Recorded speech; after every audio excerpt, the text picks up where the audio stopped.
Review lang, naalala nyo ba? Para maalala natin, Abel, faith that worships. Enoch, faith that pleases God. Noah, faith that obeys. Abraham, faith that acts. Isaac, faith that submits.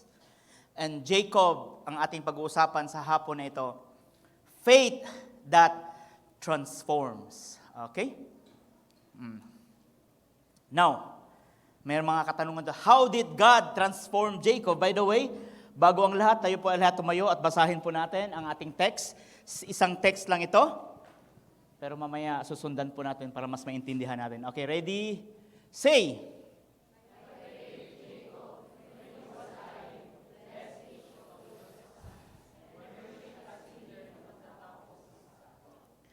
Amen. Father, we thank you. Bless your word. Bless your servant. Maintindihan po namin ang iyong salita at may sa buhay. Makikita yung pagbabago tulad ng binago niyo po si Jacob. In Jesus' name, amen and amen. Maaari na po tayong umupo. Now,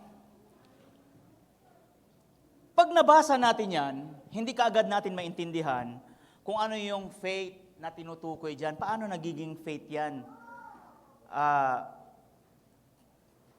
No? Pero nang isinulat yan, remember, ito ay Hebrews. Of course, ang kanyang mga audience ay Hebrews. Ito ay si Jacob, isang patriarchs. So, naintindihan kaagad nila yung salita nun. Parang sinabing, Jose Rizal. So, alam kaagad natin kung ano yung tinutukoy, kung paano siya, si Pepe siya, at ganon. So, dito, naintindihan kaagad ng mga readers or mga recipients sa sulat ng Hebrews patungkol sa faith. Now, actually, yung faith dito na ang Hebrew sa buong context, isinulat yan to encourage the believers to remain in their faith. Kasi maraming umaalis sa kanilang pananampalataya at tinuro din diyan na si Jesus mas mataas pa sa law at yung mga Christians na pinapabalik sa Judaism ulit, yung mga Jew na naging Christian, pinapabalik sila at then nirefute na yon na talagang si Jesus ang pinakamataas. So isinulat dito, faith. Now, ang context talaga dyan is that ang gusto lang palabasin ng writer, ng author, na tulad ni Abraham, Jacob, and Isaac, ang pangako ng Panginoon ay talagang matutupad. Kung anong ipinangako niya ay siyang matutupad kahit hindi nila nakita. At talagang totoong nangyari. Yun lang yun, na ibig sabihin ang Panginoon, totoo ang kanyang sinasabi.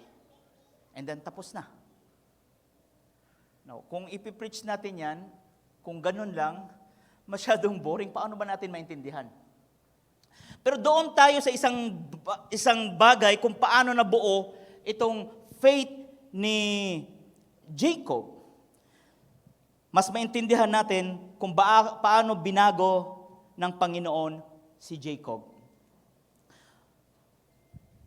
Napakahaba po kasi ang story ni Jacob, so hindi ko na pababasahin. I-summarize ko na lang ang story.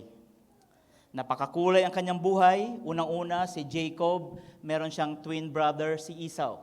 Nang pinanganak sila, unique kasi nakahawak ang kanyang kamay sa paa ni Esau. Kaya tinawagan siyang the grabber.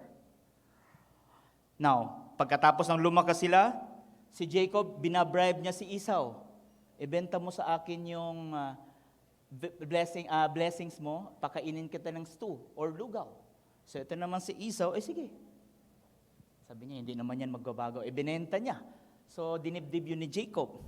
And then, alam ni Jacob, nakikita niya na hindi may bibigay sa kanya yung blessings kasi paborito ni Isaac si Esau. He deceived Esau, nagpapanggap siya he deceived Isaac, nagpapanggap siya na Esau para makuha yung blessings. And then, nang nalaman, nagalit, pinalabas na lang, okay, pupunta ka dun sa Haran, mag-asawa ka kasi papatayin ka ni Esau. Kasi nangako si Esau, pag namatay si Isaac, papatayin ko si Jacob. So natakot si Jacob, pinapunta siya doon sa Haran para makapag-asawa. Nang nandoon siya, bago siya pagpunta doon, sa kanyang panaginip, nag-reveal ang Panginoon through dreams. Ipinakita and then sinabi ng Panginoon, sinabi ulit yung pinangako ng Panginoon sa kanilang forefathers that I will bless you. No, ipufulfill ko ito. Mangyayari talaga ito. Maghintay kayo, sabi ng Panginoon. Yun nangyari kay Jacob. At pagkatapos ng pumunta siya kay Laban, napusuan niya si Rachel. And then, sabi ni Laban, kung gusto mo makuha yung aking anak, tulad ng dati, ay tulad noong unang panahon, pagtrabahuan mo. So 7 years, nagtrabaho. After 7 years, akala niya si Rachel, pero paggising niya, sino? Si Leah. No? Hindi niya love si Leah. Sabi ng tatay, siyempre una muna yung panganay bago bunso. Sukob yun. So dito, hindi na uso yan. Basta kung sinong una. Yun na. So, and then sabi niya, kung gusto mo talaga si Rachel, magtrabaho ka ulit ng 7 years. So, dahil mahal niya si Rachel, nagtrabaho ulit for 17 years. No? 17 years lahat. And then, ibinigay si Rachel. And then, hindi nagkaanak si Rachel. Nag-asawa pa siya ulit ng dalawa. Mga servants ni Rachel at ni Leah. So, 4 ang kanyang asawa. And then, God, pinagpapala si Jacob, mas lalo sa yumaman, nagkaroon ng influence, nagselos ang kamag-anak ni Laban, and then nagkaroon ng indifference si Laban sa kanya para nagsiselos, so lumayas si Jacob, bubalik sa kanyang father, at then sinabi din ng Panginoon. So, 20 years siya doon, 20 years siyang nawala sa kanyang magulang, kasi nagalit si Esau. So, babalik siya after 20 years. Ang problema ngayon, nag-aabang si Esau kasama ng 400 na army. Remember, may vow si Esau na papatayin siya kasi dinisib siya. So nagkaroon ng depression si Jacob. Grabe, paano ba ito? Ang gagawin ko, papatayin na ako ng aking kapatid. Ang gagawin ko, hatiin ko yung aking pamilya sa dalawa. Si Leah at saka si Rachel, kung sakaling habulin niya si Rachel, mabubuhay si Leah. Kung habulin niya si Leah, mabubuhay si Rachel. Meron pang mga remnants. And then, nagmuni-muni, overthinking siya kasi papatayin na siya. Nagkaroon siya ng depression. Nagkaroon siya ng pagmuni-muni, pag-iisa, and then, nung nagkaroon siya ng depression at sa kanyang mga kahinaan, ang Panginoon ay nagpakita sa kanya through theophany. God naging tao. Sabi sa Bible is the form of angel. Nakipag-wrestling sila. Pagkatapos ng wrestling, bugbog sarado si Jacob, pero hindi siya tumigil. Na parang nalock niya yung angel, sabi ng angel, ano to? Release me! Sabi niya, hindi kita i-release hanggat hindi mo ko i-bless. Nakulitan yung angel, hinawakan lang yung hip ba yun? Saan bang hip? Ito ba? Na-dislocate. So, kung siya. PWD kaagad sino to? Sorry sa mga PWD kaagad si Jacob. Pero nung pagka-PWD niya, doon niya na-encounter ang Panginoon and then na-transform siya. Okay? And then, lumapit siya kay Esau, pinatawad siya, hanggang sa kanyang huling hininga, no? Makikita natin doon nagsimula hanggang sa kanyang kamatayan, doon sa Hebrews, even sa kanyang huling hininga, malapit na siyang mamatay, nagpapatuloy siya sa pagka-transform ng Panginoon. Yun ang kwento ni Jacob. Kanina doon sa Las Piñas, nagkagulo. Kasi yung aking PowerPoint nagkagulo. So, anyway, ang mahalaga doon, naintindihan siguro din nila. Now, dito natin makikita, kapatid, na si Jacob ay hindi extraordinaryong tao. Hindi siya supernatural. Hindi siya nasa buena pamilya. Actually, nasa dysfunctional family siya. Alam niyo ba? Magulo ang buhay ni Jacob. Napatunayan ko. Unang-una, his father Isaac tried to manipulate God by blessing Esau over Jacob. Isaac loved Esau more than Jacob. Anong tawag niyan? Favoritism. Magaling ba yun? Maganda ba yun? His mother Rebecca loved Jacob more than Esau. Favoritism ulit. His twin brother Esau indifferent toward him and vows to kill him. No, first time kong narinig na magkapatid na kambal, galit na galit, at nagbabaw na patayin. Di ba pag kambal, parehong damit, parehong kilos. Pag nagkasakit nga, di ba? Pero dito, makikita mo na indifferent talaga si Esau kay Jacob. Siguro naririnig niya na hearsay na i-bless, ganito. Kaya nagkaroon siya ng inggit. Pero sabi niya, hindi ako maniwala kasi ako yung panganay, sa akin yung blessing. Well, hindi nangyari. His father-in-law Laban deceived him into marrying Leah. Jacob himself is a manipulator, deceiver, liar, and a polygamous. Like father, like son, loved Joseph more than his other sons and daughters. See, akala ko ba, natuto na siya sa mamagulang niya, the history repeats itself. Kasi kung ano yung ganun din pala. Delikado, hindi maganda yung background ng pamilya ni Jacob. No? Kasi siguro dahil kulang ng parenting noon. And then his sons lied to him about the death of Joseph. So makikita mo na dysfunctional ang kanilang family.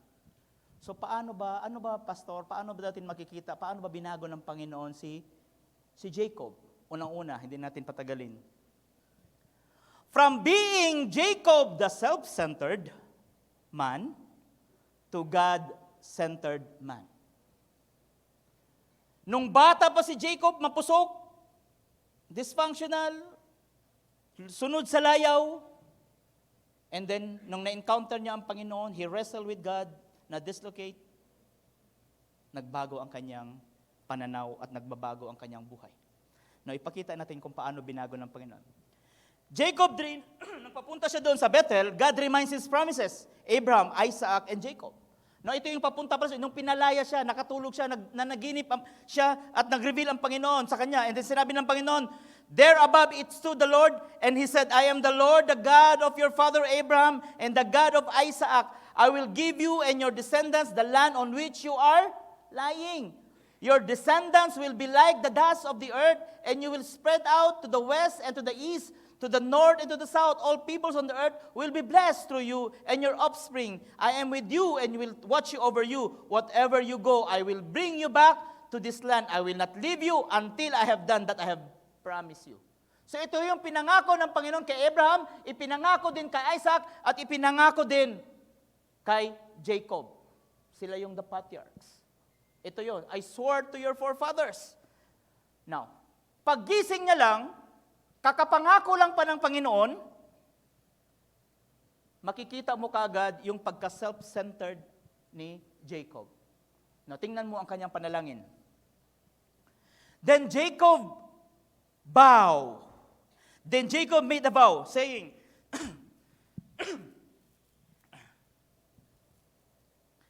if God will be with me and will watch over me on this journey I am taking, and will give me food to eat and to clothes to wear, so that I return safely to my father's household, then the Lord will be my God, and this stone that I have set up as the pillar will be God's house, and all that you give me, I will give you a tenth.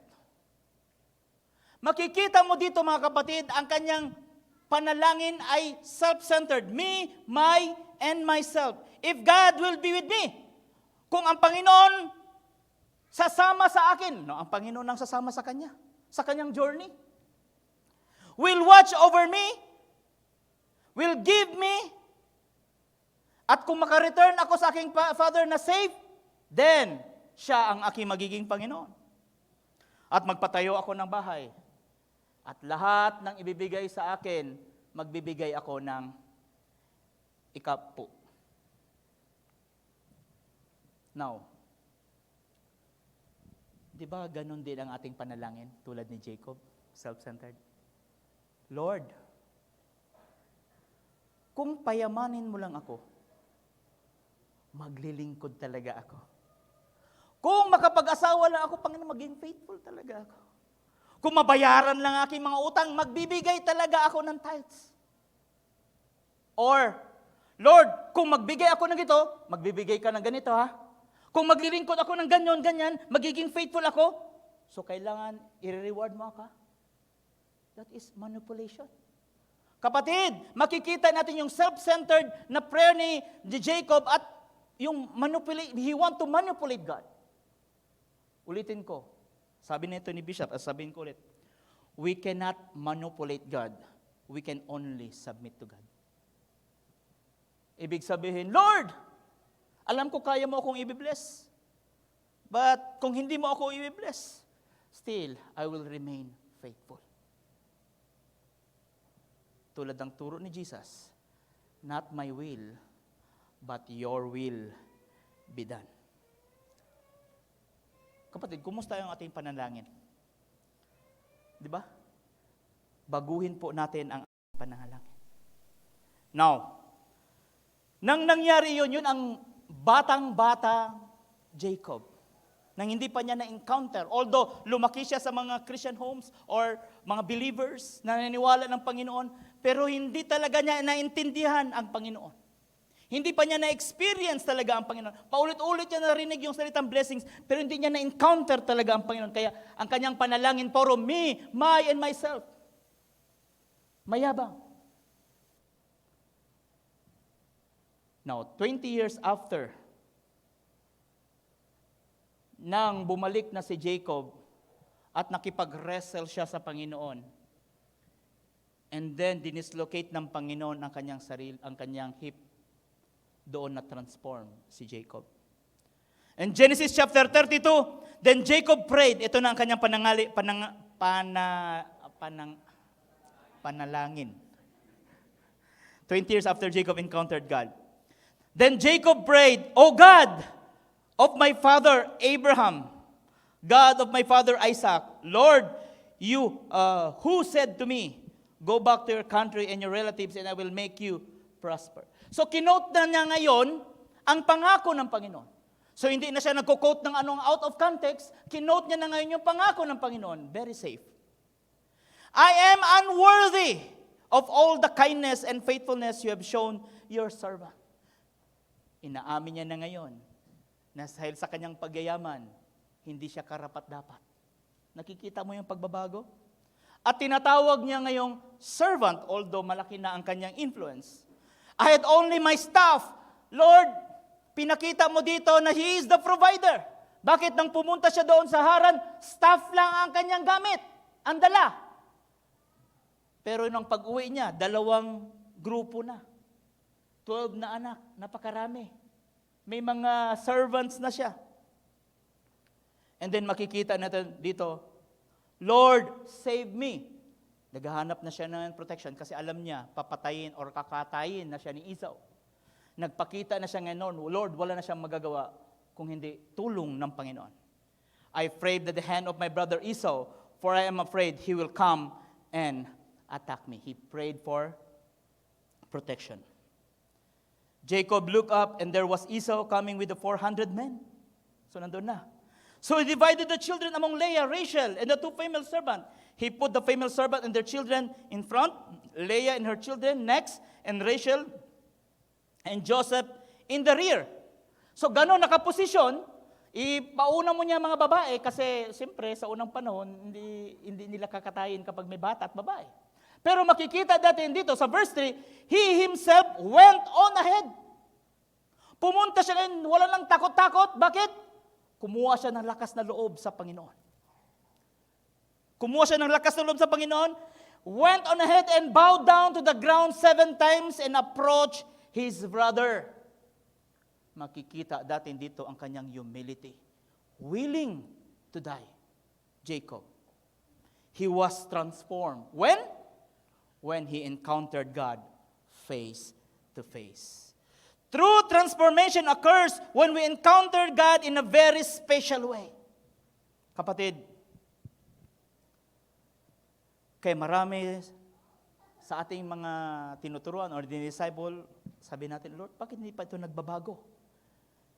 Nabautismohan na. Natapos na lahat ng lessons. Ano bang lessons natin? 10 yun. Nag-exhort na, nag-preach na, wala pa rin. Maybe, kapatid, just maybe, he did not encounter God in a very special way. Maaring nakilala niya lang ang Panginoon, pero hindi niya talaga na-meet ang Panginoon na very special. Kasi salvation is a very special way. Kung hindi mo talaga ito ma-encounter, mahirap magbabago.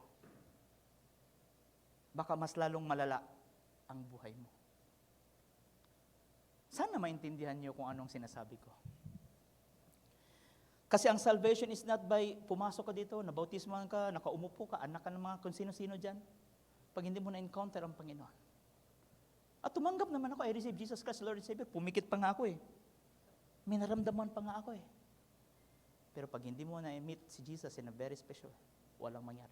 Puro lang head knowledge at hindi nagbabago. Noong nagkaroon ng depression si Jacob at sa kanyang kahinaan, akala niya mamatay siya, doon siya nag-encounter niya ang Panginoon in a very special way. Sometimes God uses desperation in our weaknesses in order for us to rely on Him. Jacob used many avenues only to realize there's no other recourse but God. Personal testimony, kasi hindi mo ako pwedeng gumamit ng ibang testimony kung paano ako na-encounter ko ang Panginoon. Very depressed. Bakit? Meron akong girlfriend. Nahiya ako kasi nito yung kapatid ko, kilala niya. Very depressing. Kasi, alam po mahal ko siya, pero na-take for granted. And then doon niya na-realize niya siguro na natauhan ba?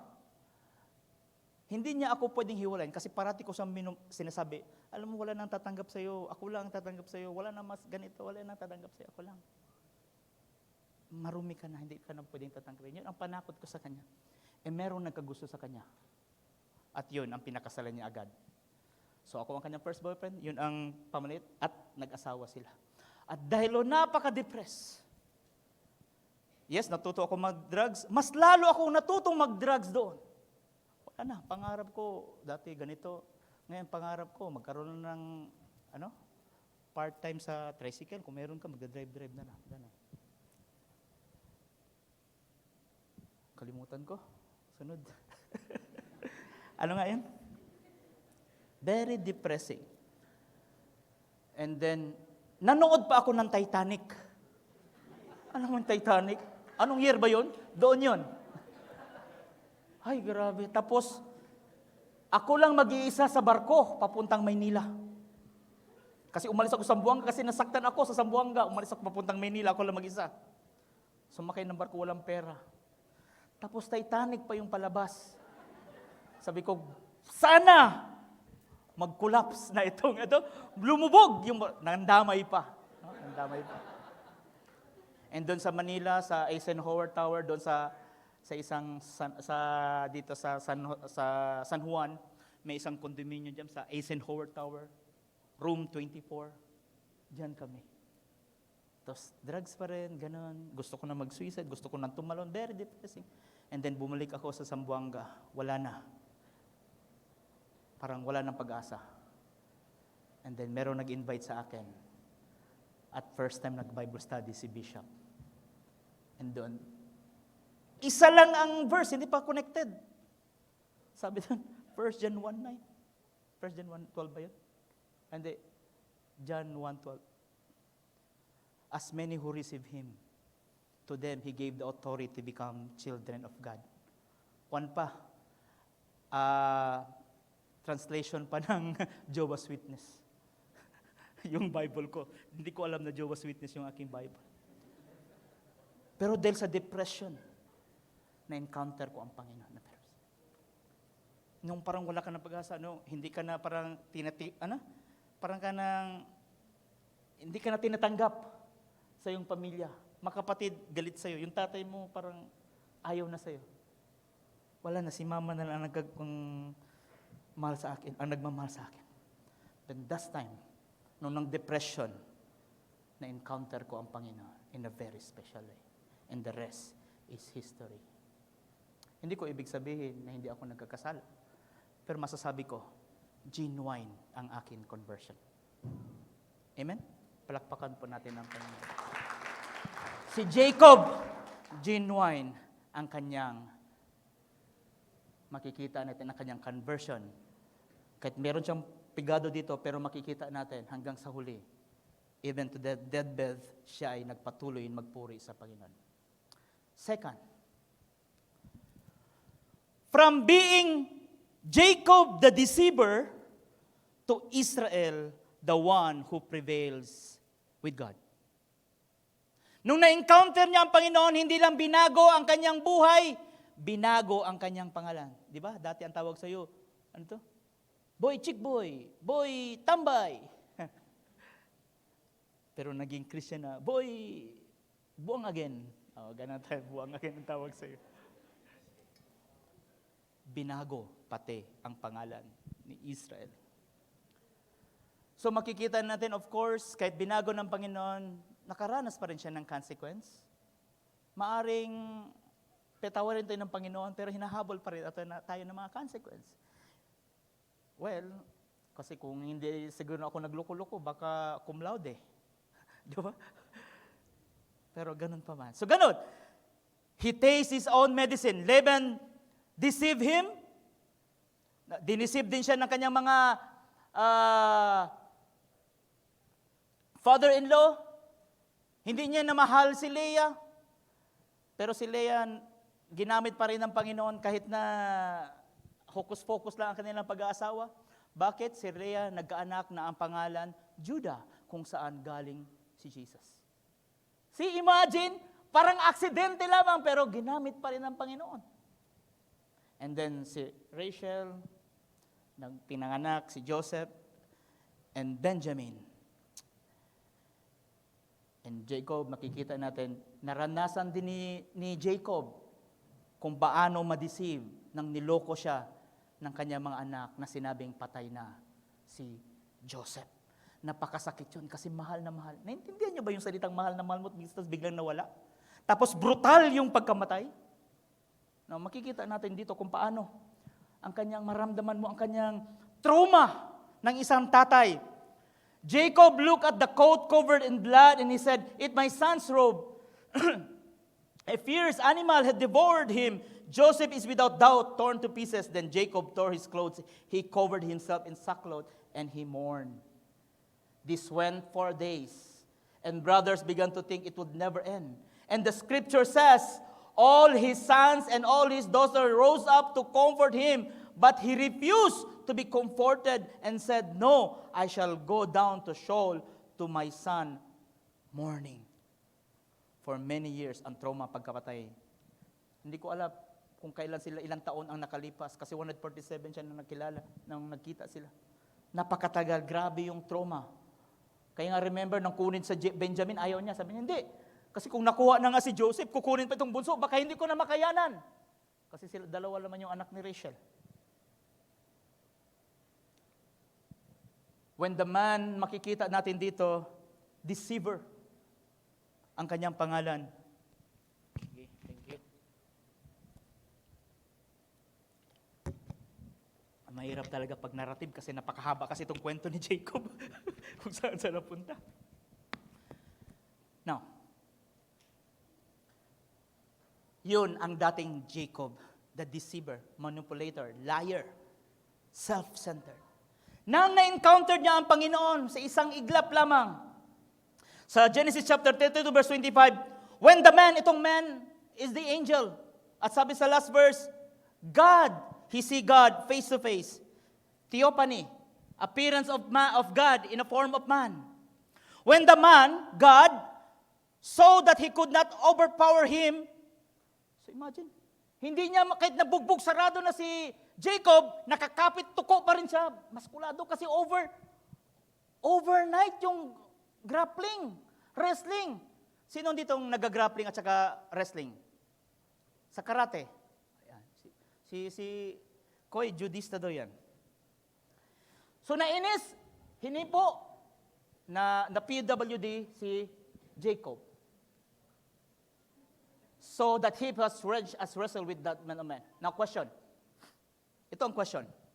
How could Jacob wrestle with God if no one can see God and if live?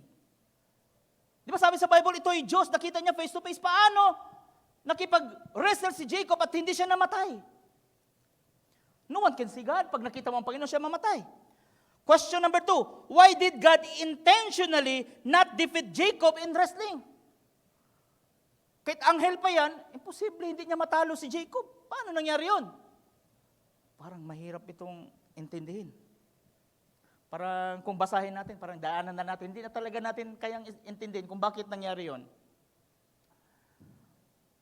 Mula high school hanggang college, ako'y player ng kickboxing, ay karate do muna, kickboxing, and then taekwondo, palarong pumasa. At 3 years din ako nag-MMA at nag-grappling. Masasabi ko marami akong experience tulad ganito.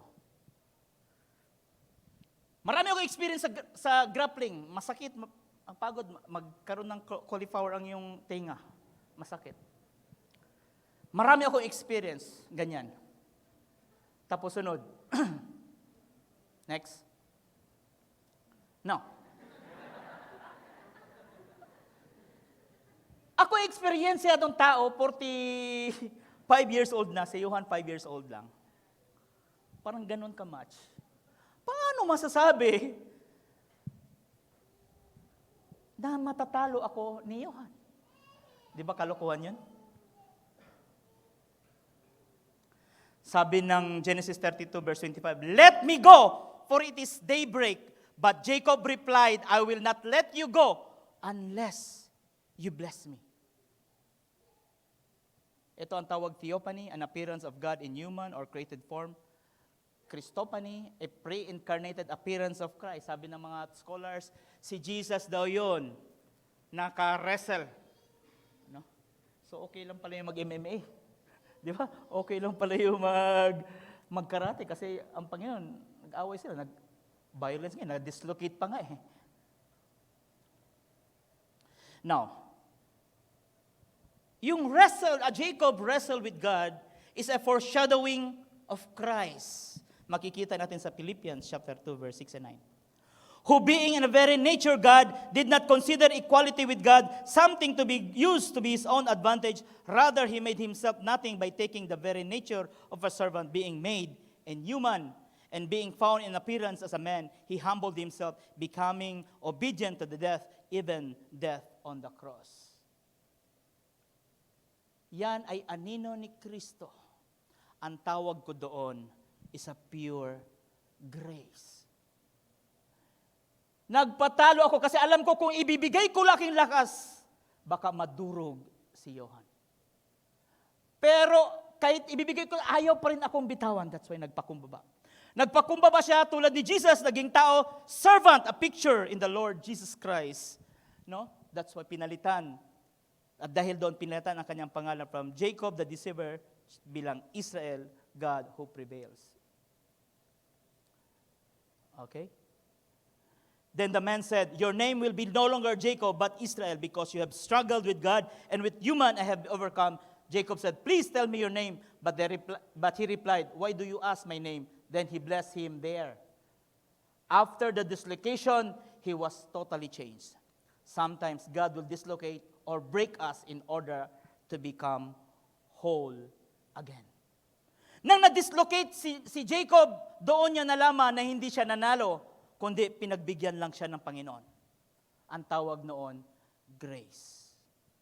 Now, paano to sa atin? Kapatid, huwag mong sabihin, kung hindi ka pa nahuli sa kabulastugan mo ngayon, huwag mong sabihin na magaling kang magtago. Huwag mong sabihin na hindi ka nahuli. Dahil grasya lang ito ng Panginoon. Sa Ebenezer for 7 years. 7 years pa. 7 years ako sa Ebenezer. Tuwing gabi, umaakyat kami sa wall para punta doon sa abong-abong kung anong ginagawa at babalik. Talagang ang pag nahuli ka doon ay expulsion. Pag bumagsak ka ng 3 beses, expel ka. Pero ni minsan, hindi ko na mabilang kung ilang beses ako umakyat panaog, hindi ako nahuhuli ng security guard. Hindi dahil magaling ako magtago, kung hindi ito grasya ng Panginoon. Paano kung nahuli ako doon? Baka walang Pastor Marvin Lachica, di ba? Grasya ng Panginoon. Kaya patid, hindi dahil magaling ka, hindi dahil hindi ka pa nahuhuli ngayon. Kasi tayo, may kasalanan lang tayo kapag nahuli na. Pag hindi ka pa nahuli, walang kasalanan, di ba? Pero huwag mong sabihin, magaling ka magtago. Your sin will find you out. At huwag mo nang hintayin, i-dislocate ng Panginoon. Ngayon pa lang, magsasubmit ka na sa ating Panginoon. Talikuran mo na yung kapatid. Amen? Palakpakan po natin ang Panginoon. So some scholars say Israel means one who wrestles or struggles with God. Others say it is one who strives or prevails with God. And still others say Prince of God. We are all Jacob. We were dysfunctional because of sin. A deceiver, liar, manipulator, and self-centered person. But when we encounter Jesus in a very special way, the Word of God says, therefore, if anyone is in Christ, he is a new creature.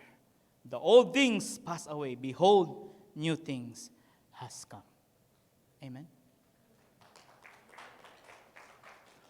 Pag in Christ ka, sinabi mong in Christ ka at hindi ka nagbago, baka ibang espiritu yung pumasok sa iyo. Huh? Mas lalo pang lumala. Iba yun. Kasi sabi sa Bible, hindi pwede magkamali. At ako rin, na-experience ko rin yan.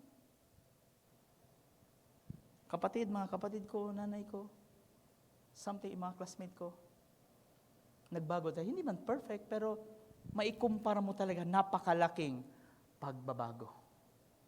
Sapagkat hindi magkamali ang Panginoon. Is in Christ, He is a new creation. Pag binago ng Panginoon, babaguhin ang pangalan. Ang tawag sa akin, Marvin Adik, Marvin Tambay. Ngayon, Pastor. Pastor, no? Okay. Binago pa rin ang pangalan mo. No, at ang panghuli. Ito, nagsastruggle ako sa last portion. Anyway.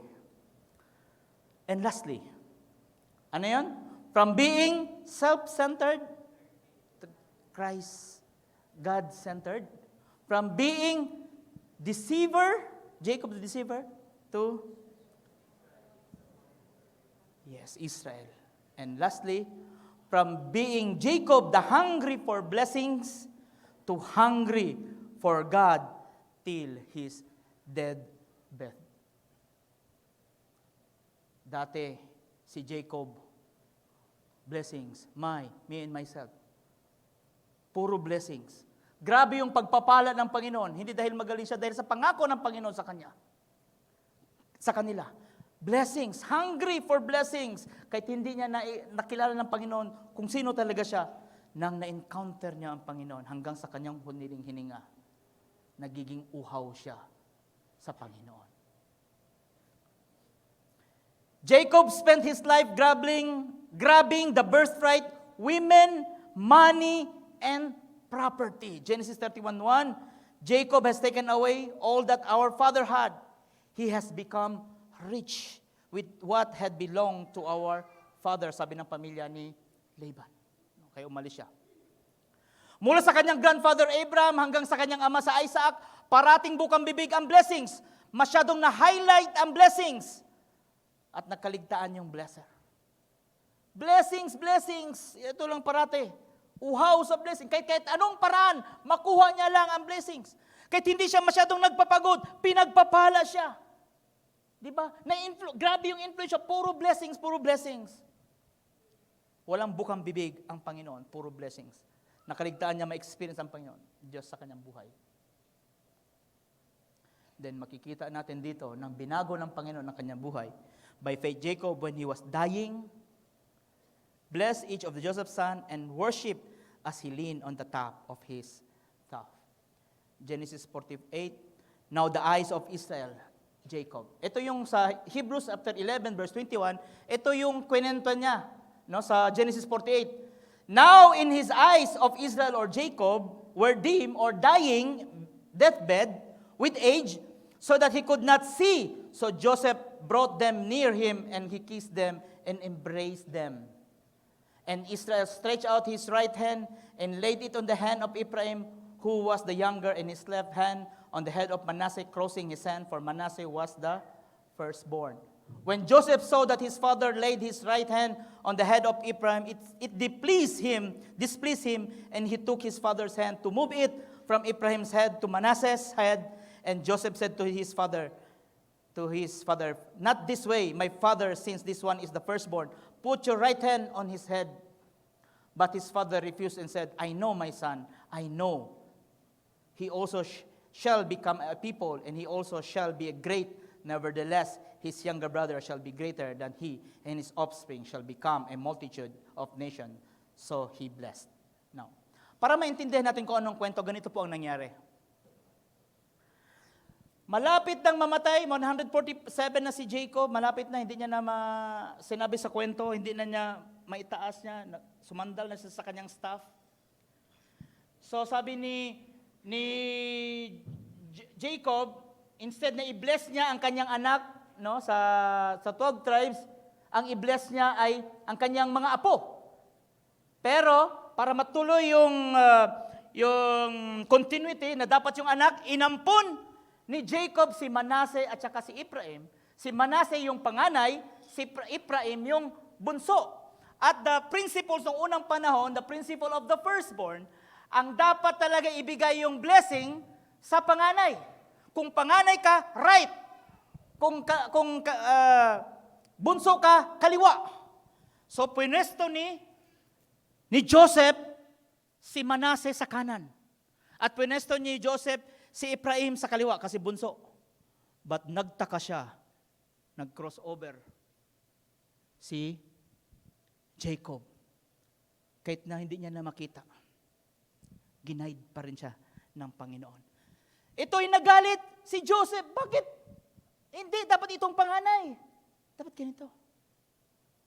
Pwedeng kumontrol si Joseph sapagkat sa panahon na yun si Joseph ay Prince of Egypt.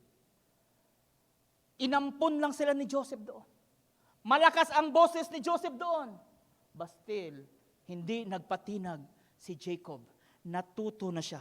No more manipulation, no more deceiving, no more lying. Kung hindi, ang kalooban ng Panginoon ang masusunod. And that is, si Ephraim ang i-bless sa kanan, si Manasseh ang firstborn.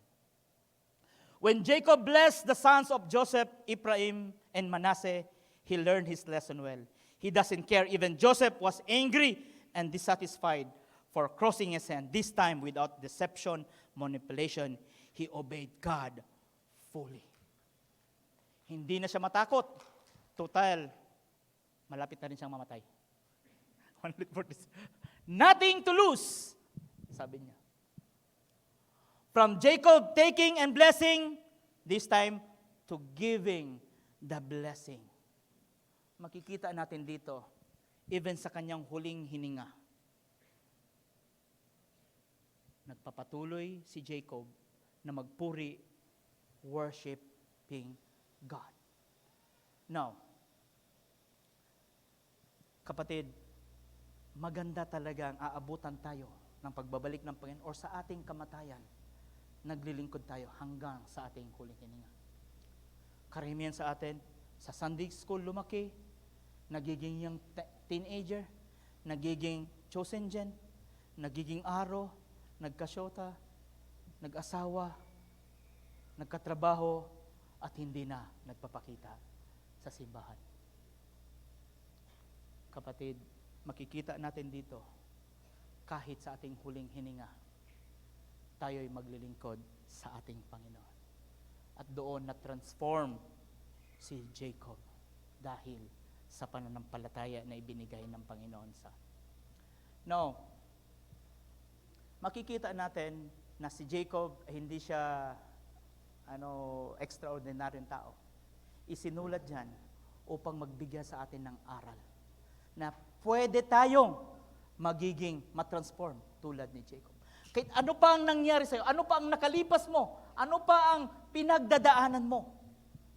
But when you encounter God in a very special way, kaya kang in-transform ng Panginoon at maaring, kung meron pang sumulat, baka makasama pa rin tayo sa Hall of Faith. Isinulat yan upang magkaroon ng aral sa atin. Anong gusto mo? Matuto ka sa pagkakamali mo or matuto ka sa pagkakamali ng iba? Naisulat ang Bible para mas maganda matuto tayo para hindi na maulit yung history na ibinigay sa nangyayari sa kanila. Kapatid, by faith of Jacob that transformed sa kanyang buhay. The key word is that he encountered God in a very special way. Sa tingin ko, yun lang. Amen.